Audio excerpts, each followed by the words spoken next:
আরে ওটা কি? ওই গাছটার পেছনে তো কিছু চকচক করছে।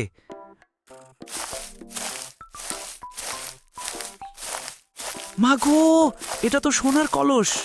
এই যে দাঁড়া, আমি ওটা প্রথম দেখেছি। এটা আমার জন্যই কেউ রেখে গেছে। কি বললি? আমি আগে দেখেছি। আমি সামনে গিয়ে দেখলাম তুই তো তখনও রাস্তার মোড়ে। আমি তো আজ সকালে দোয়া করছিলাম যে হে উপরে যিনি আছেন আমার জন্য কিছু দাও।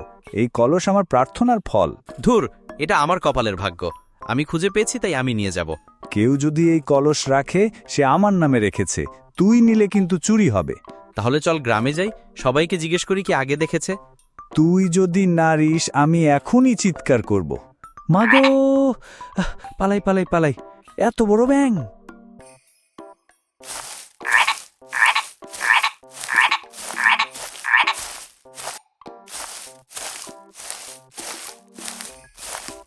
এইটা তো আমি ইচ্ছে করে রেখেছিলাম।